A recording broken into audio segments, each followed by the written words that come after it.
우리 인류를 구원하시기 위하여서 이 땅에 예수님의 탄생을 감사하며 우리 하나님께 영광을 올립니다. 성탄의 기쁨이 온 땅에 가득하시기를 주의 이름으로 축복합니다. 우리 앞뒤에 번갈아 인사하시겠습니다. 메리 크리스마스. 우리 이렇게 인사하겠습니다. 예, 메리 크리스마스. 예, 메리 크리스마스.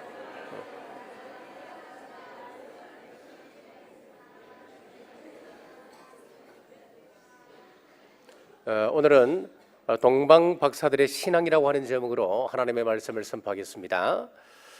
오늘 성경에 보면은 동방 박사들의 경배가 나오는데 과연 동방이 어디일까 하는 겁니다. 많은 가설이 있습니다. 그 중에 신빙성이 있는 한 가설을 소개하겠습니다. 이란 북부에 우르미에라고 하는 한 도시가 있습니다. 이 도시에 가보면은 한 복판에 십자가를 높이 세운 교회가 그 땅에 세워져 있답니다. 한번 생각해 보십시오. 이란이 어떤 것입니까? 이슬람의 중심국가 아닙니까? 그 중심국가 한 도시 한가운데 십자가가 높이 세워져 있는 교회가 있다. 여러분 상상이 가십니까? 자, 중요한 것은 이 교회 뒷 건물 지하에 동방 박사들의 무덤이 있다고 그럽니다. 자, 여기엔 이런 전설이 내려오고 있답니다. 원래 동방 박사들은 조로아스터교 사제들이었는데 그들이 하늘의 별을 연구하다가 베들레헴까지 갔고 베들레헴에서 예수님을 경배한 이후에 돌아와서 그들이 개종을 했다는 거예요. 개종해서 원래 조로아스터교 사원이 있던 그 자리에 교회를 세웠다는 겁니다. 그 후에 예수님의 어머니 마리아가 그들에게 감사한 마음으로 그곳에 답방을 가게 되고 그 답방 기념으로 그곳 이름을 마리아 교회 이름이 붙어 있다고 이야기합니다. 또 유력한 가설은 오늘 본문에 나와 있는 동방 박사를 원문에는 뭐라고 이야기하느냐 하니까 마고이라고 기록을 하고 있습니다. 자, 이 마고이라고 하는 것은 당시 페르시아 지방의 학식과 또 덕망이 높은 사람들을 마고이라 불렀다 그럽니다. 자, 이래저래 종합해 보면은 페르시아 지역이 가장 유력한 지역으로 보여집니다. 동방 박사들은 당시 종교, 철학, 천문 등 다방면의 높은 지식을 가진 사람들이었습니다. 그 땅에 수많은 마고이, 즉 현자들이 있었을 텐데 오늘 본문에 나오는 동방 박사들은 어떤 신앙을 가지고 있었을까요? 동방 박사들의 신앙 첫 번째, 기다림의 신앙이었습니다. 2절 말씀입니다. 유대인의 왕으로 나신 이가 어디 계시냐? 우리가 동방에서 그의 별을 보고 그에게 경배하러 왔노라 하니 그의 별을 보고 그랬습니다. 이것은 오랫동안 하늘을 보고 기다렸다고 하는 것을 의미합니다. 하나님께서 특별한 징조를 나타내 보여주셨습니다. 특별한 별 하나가 하늘에 나타났는데 그 별은 궤도를 따라 움직이는 것이 아니었습니다. 일정한 방향을 따라 움직이는 것이었습니다. 그래서 이 박사들은 그 분야의 전문가였기 때문에 그들은 특별한 징조임을 알고 별을 따라 길을 나섰습니다. 자, 그 현상은 누구에게나 동일하게 보여집니다. 그러나 그것을 보고 깨닫는 사람이 있는가 하면 깨닫지 못하는 사람이 있다고 하는 것이지요. 자, 조이 도우스는 하나님의 음성을 듣는 삶이라고 하는 책에서 하나님의 응답이 더디다고 여겨질 때에 생각해 봐야 될 것 12가지를 우리에게 제시하고 있습니다. 그 가운데 한 가지를 소개하면 이렇습니다. 우리가 의식적이든 무의식적이든 간에 내가 지정한 방식으로 하나님의 응답을 듣고자 고집하고 있지는 않은가, 이것 살펴보라고 이야기합니다. 우리가 하나님의 음성을 들으려면 자기 방식을 내려놓고 하나님께서 원하시는 그 방식에 맞추어야 우리가 하나님의 음성을 들을 수 있다라고 이야기하는 거지요. 우리가 텔레비전을 볼 때에 보고 싶은 프로그램이 있으면 그 프로그램을 방영하는 채널을 맞추어야 그 프로그램을 볼 수 있는 것 아니겠습니까? 마찬가지로 우리가 하나님의 음성을 듣길 원한다면 하나님께서 말씀하시는 채널로 바꿔야 합니다. 그래야 하나님의 음성을 들을 수 있고 하나님의 역사를 우리는 체험할 수가 있습니다. 동방 박사들은 하늘을 연구하였고 하늘을 보다가 위대한 왕이 태어날 때 나타나는 별을 본 것입니다. 자, 여기서 우리가 한 가지 풀기 힘든 문제가 있습니다. 2절 말씀 다시 보겠습니다. 유대인의 왕으로 나신 이가 어디 계시냐? 어떻게 유대인도 아닌 사람들, 동방에서 온 그 사람들이 하늘의 별을 보고 메시아의 탄생을 알 수 있을까요? 자, 이 예루살렘은 BC 586년도에 바벨론에 의해서 멸망을 당합니다. 그래서 많은 학자들, 똑똑한 사람들이 70년간 바벨론으로 포로로 잡혀갔습니다. 포로로 잡혀갔던 그들이 그곳에서 뭘 했느냐니까 그곳에서도 역시 하나님의 말씀을 연구를 했었습니다. 500년이 지났습니다. 500년이 지난 이후에도 그때 연구했던 그 성경이 그 땅에 남아있어서 동방에 있는 마고이, 즉 현자들이 성경에 대해서 깊이 알고 있었다라고 구약학자들은 이야기하고 있습니다. 이런 상황 속에서 매일 밤하늘의 별을 관찰하던 중에 놀라운 징조가 나타났고 성경을 알고 있었던 사람들이었기 때문에 직관적으로 위대한 왕의 탄생을 알 수 있다고 하는 겁니다. 저들이 하늘을 유심히 살피다가 남들이 깨닫지 못한 징조를 깨달았듯이 우리도 눈앞에 문제만 부둥켜 안고 있지 말고 하나님의 역사, 통치의 흐름을 바라보시기를 바랍니다. 아직까지 이루어지지 않는 약속이 있습니다. 내가 다시 오리라. 우리 주님의 재림의 약속을 붙잡고 기다리는 우리 남북의 온 권속들 되시길 주님의 이름으로 축복합니다. 동방박사들의 신앙 두 번째는 경배하는 신앙이었습니다. 이것은 적용적으로 보면 예배 신앙을 의미합니다. 2절 말씀 다시 읽습니다. 유대인의 왕으로 나신 이가 어디 계시냐? 우리가 동방에서 그의 별을 보고 그에게 경배하러 왔노라 하니, 동방의 박사들이 찾아온 이유를 분명히 밝히고 있습니다. 그것은 무엇입니까? 경배하러 왔다라고 이야기했습니다. 메시아를 경배하기 위하여서 얼마나 먼 거리를 왔는지 한번 볼까요? 아까 가슬로 말씀드렸던 우르미에가 그들의 출발점이라고 우리가 생각한다면 그들은 적어도 터키를 거쳐야 합니다.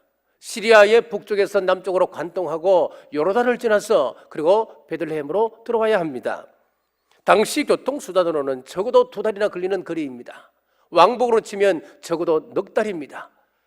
예수님을 경배하고 그곳에 잠시 체류하는 기간까지 합치면 적어도 반년은 걸리는 그런 시간입니다. 시간도 시간입니다만은 밤에 별을 보고 찾아와야 되기 때문에 그 밤에 얼마나 추위에 떨었을까요? 그리고 경배는 또 얼마나 들었을까요? 누가 오라 한 것도 아닙니다. 가라고 한 것 아닙니다. 무엇을 얻을 수 있는 것도 아니었습니다. 그런데 왜 왔습니까? 단 한 가지, 오직 메시아를 경배하기 위해서였습니다. 인류의 구원자 되시는 메시아, 왕중의 왕이신 메시아, 그분을 경배하러 가는데 거리가 문제겠습니까? 경비가 문제겠습니까? 여행 도중에 생길 수 있는 온갖 위험이 문제가 될 수 있겠습니까? 시간의 손해가 문제가 안 되는 것이었습니다. 요한계시록을 펼쳐보면은 영광스러운 천국의 모습을 여러 곳에서 말씀을 하고 있습니다. 여러 곳에서 천국의 모습을 우리에게 보여주는 이유가 한 가지 있습니다. 그것은 무엇이냐면 종말 재림 때 대환란을 맞이할 성도들을 위로하기 위해서 이미 우리에게 미리 말씀해 주고 있습니다. 종말 때 성도들은 엄청난 신앙의 여정을 걸어서 순교까지 감수하며 천국에 입성하게 됩니다. 그곳에서 천국에 입성하여서 그들이 한 것은 다른 것 아닙니다. 오늘 본문에 나와 있는 11절처럼 어린 양 앞에 경배하기 위해서였습니다. 오늘 본문 11절 보십시오. 집에 들어가 아기와 그의 어머니 마리아가 함께 있는 것을 보고 엎드려 아기께 경배하고, 박사들은 아기를 보았습니다. 그리고 아기를 안고 있는 마리아도 보았습니다. 그러나 저들은 예수님에게 경배했습니다. 여기서 경배의 대상은 오직 예수님 이외에는 없다고 하는 것을 우리에게 보여주고 있습니다. 그러니까 종교다원주의에 현혹되면 안 되는 거예요. 예수님 이외에는 우리의 경배의 대상이 될 수가 없습니다. 마리아 숭배는 있을 수가 없는 이야기입니다. 예수님만 경배하는 우리 남북의 온 성도님들 되시길 주님의 이름으로 축복합니다. 그런데 경배를 반대하는 부류가 나오고 있습니다. 그 가운데 대표적인 사람이 헤롯입니다. 2절을 다시 한번 보십시다. 유대인의 왕으로 나신 이가 어디 계시냐? 우리가 동방에서 그의 별을 보고 그에게 경배하러 왔노라 하니, 동방의 박사들은 왕의 도시 예루살렘에 와서 헤롯 왕이 버젓이 살아있는데 또 궁궐에 어린 아기가 태어난 적이 없는데 유대인의 왕이 어디 계시냐? 유대인의 왕이 탄생했다니 말이나 되는 소리입니까? 이 말은 다른 말로 하면 헤롯 당시는 더 이상 왕이 아닙니다, 그런 의미 아니겠습니까? 그래서 헤롯이 어떻게 합니까? 16절 제가 읽습니다. 이에 헤롯이 박사들에게 속은 줄 알고 심히 노하여 사람을 보내어 베들레헴과 그 모든 지경 안에 있는 산의 아이를 박사들에게 자세히 알아본 그때를 기준하여 2살부터 그 아래로 다 죽이니 헤롯이 군대를 보내어서 베들레헴 인근 지역에 있는 2살 아래의 산의 아이들을 다 죽이는 살인극을 벌이게 되었습니다. 오늘 우리 주변에도 보면 헤로드 왕처럼 예수님의 탄생을 강력하게 부인하는 사람들이 있습니다. 어떤 이단은 성탄절 날짜를 가지고 물고 늘어집니다. 크리스마스가 12월 25일이다. 그래서 그걸 믿는 개신교들은 전부 다 바빌론 종교고 그 종교는 멸망받을 것이다. 그렇게 이야기하는 사람들이 굉장히 많습니다, 여러분. 12월 25일을 크리스마스로 지키게 된 것은 4세기경부터 시작되었습니다. 12월 25일을 크리스마스로 지키기 전에는 동방교회나 예루살렘 교회에서는 1월 6일로 예수님의 탄생일로 지키고 있었습니다. 그러니까 12월 25일인지 1월 6일인지 예수님의 탄생을 정확하게 아는 사람은 아무도 없습니다. 자, 그럼 왜 12월 25일이냐 하면은 본래 로마에서는요, 하루에가 가장 짧았다가 길어지기 시작하는 그 날을 12월 25일로 봤습니다. 그래서 짧았다가 길어지는 그 날을 태양의 탄생일로 보고 태양신을 향하여 예배하는, 그리고 제사를 지내는 그런 풍습이 있었습니다. 여기에 우리 기독교가 로마의 이교도들에게 가장 효과적으로 전도할 수 있는 방법을 찾다가 이 12월 25일, 즉 그들이 믿고 있는 태양신의 그 경배일을 우리 기독교의 예수님의 탄생일로 바꾸어서 효과적으로 그들에게 전도할 수 있는 방법을 찾은 거예요. 여러분, 이것은 문화적인 이야기예요. 우리 예수님의 본질은 전혀 상관없는 이야기입니다.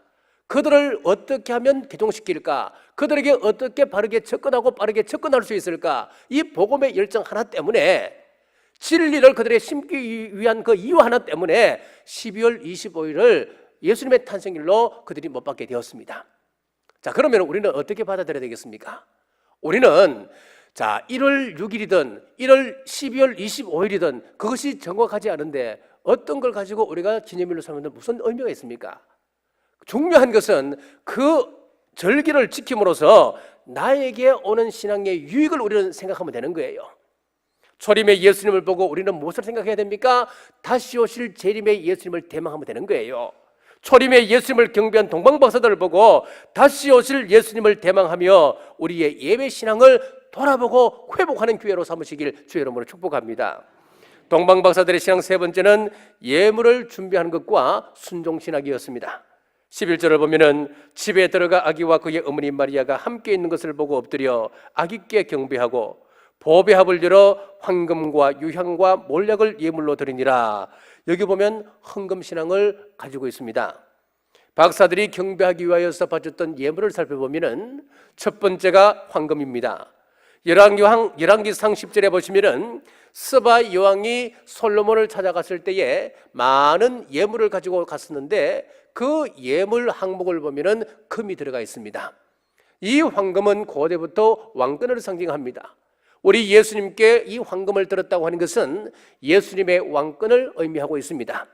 두 번째는 유향을 드렸습니다. 출애굽기 30장 34절에 보니까 너는 소합향과 나감향과 풍자향의 향품을 가져다가 그 향품을 유향에 섞되 각기 같은 분량으로 하고.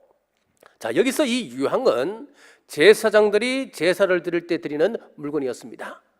이 물건을 예수님께 바쳤다고 하는 것은 우리 예수님의 대제사장직을 의미하고 있습니다. 세 번째는 몰약을 드렸습니다. 요한복음 19장 39절에 보니까 니고데모도 몰약과 침량 섞은 것을 100리터라쯤 가져온지라. 여기 보니까 니고데모가 예수님의 시신에 그것을 바르기 위하여서 몰약과 침량을 예수님께 가지고 왔습니다. 여기서 이 몰약이라고 하는 것은 시신이 썩지 않도록 하는 아주 귀한 그런 향품이 되겠습니다. 그러니까 여기서 몰약을 드렸다고 하는 것은 우리 예수님께서 십자가에 달려 돌아가실 것을 이미 여기서 말씀하고 있는 거예요. 이렇게 동방박사들의 예물 속에는 중요한 우리 하나님의 섭리가 들어 있습니다.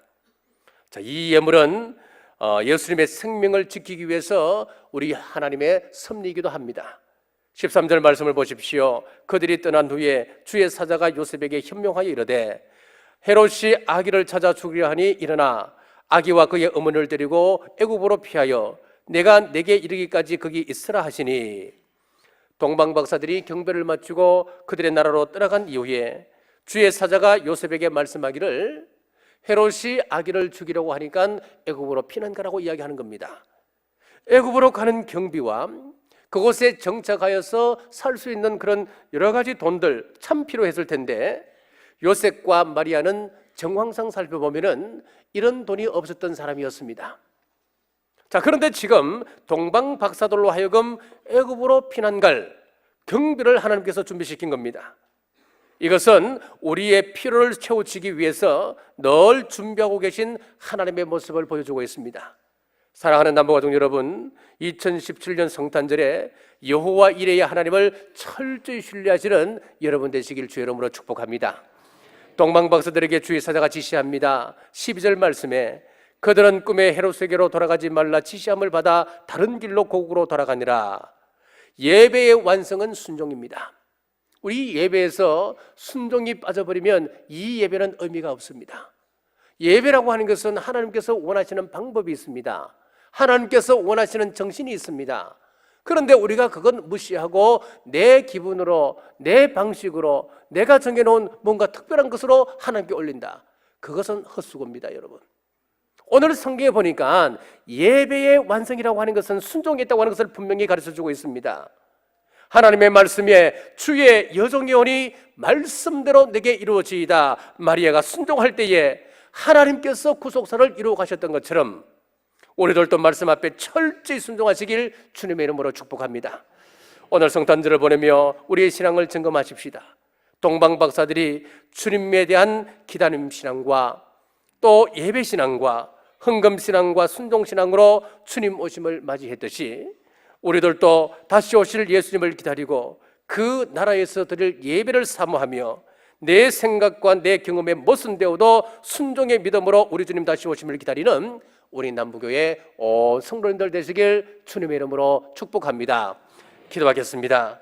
우리를 주에서 구원해 주기 위하여 독생자 예수님을 이 땅에 보내주신 아버지 하나님 은혜를 감사합니다. 이 땅에 오신 예수님으로 인해서 하늘에는 영광이, 이 땅에는 평화가 임했던 것을 기억하며 이제 예수님으로 우리 당대뿐 아니라 우리 자녀 손들까지 하나님의 영원한 복을 받게 하여 주옵소서. 이번 성탄절은 동방 박사들처럼 우리도 다시 오실 예수님을 기다리고 그 나라에서 드릴 예배를 사모하며 우리의 상한 심령을 예물로 삼아 순종의 삶을 살기를 원하며 다시 오실 예수님 이름으로 간절히 기도드리옵나이다. 아멘.